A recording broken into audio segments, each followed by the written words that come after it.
வணக்கம் வீவர்ஸ். கீரை குழம்பு, கீரை சாம்பார் எப்படி பண்ணலாம் பார்க்கலாம் வாங்க.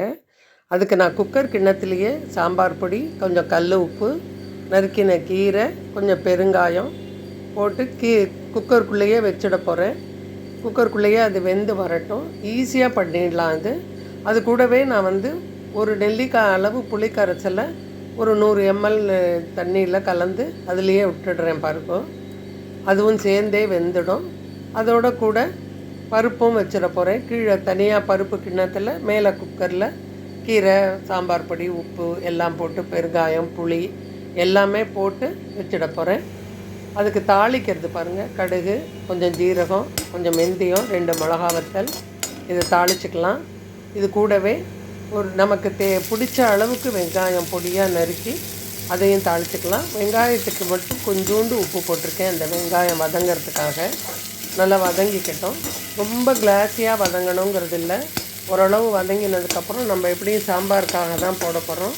இதுலேயே கொஞ்சமாக லைட்டாக தண்ணி விட்டு கொதிக்க விட்டுக்கலாம். பாருங்கள்,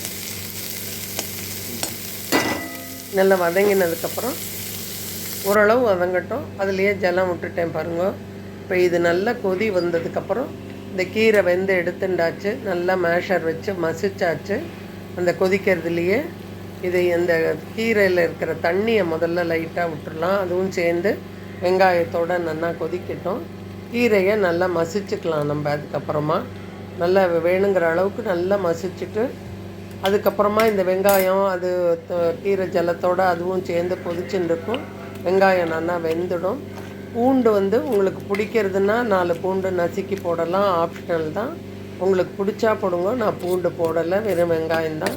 இதோ பருப்பு நல்லா வெந்தெடுத்து, கீரை வெந்தாச்சு, எல்லாத்தையும் எடுத்துட்டாச்சு. இப்போ வெங்காய தண்ணி பாருங்க, அந்த சாம்பார் கொதித்ததையும் சேர்த்து நல்லா கொதி வந்துருக்கு. கொதி வந்ததுக்கப்புறம் இந்த கீரையும் தூக்கி அதில் போட்டுடலாம். நம்ம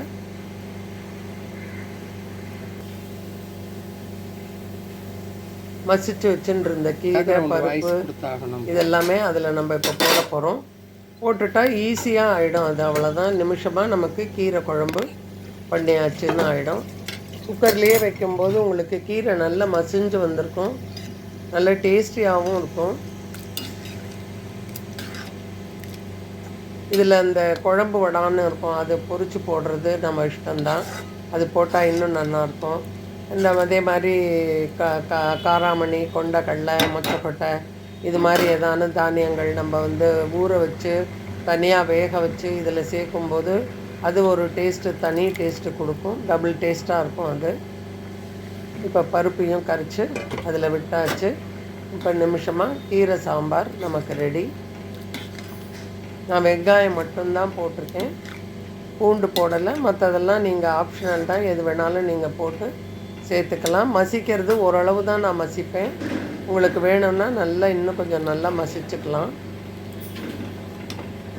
கீரை சாம்பார் சாப்பிட்றதுக்கு ரெடி ஆகிடுது பாருங்க. செம்ம டேஸ்ட்டாக இருக்கும். இது மாதிரி பண்ணும்போது ஈஸியாகவும் இருக்கும். வேக வச்சு கிட்டக்கையே கலரின்னு இருக்க வேண்டாம். குக்கர்லேயே எல்லாத்தையும் போட்டு பண்ணிடலாம். கொஞ்சம் கொத்தமல்லி தழை கொஞ்சமாக போட்டு கார்னிஷ் பண்ணியாச்சு. கீரை சாம்பார் ரெடி. நீங்களும் செஞ்சு அசத்துங்க வீவர்ஸ்.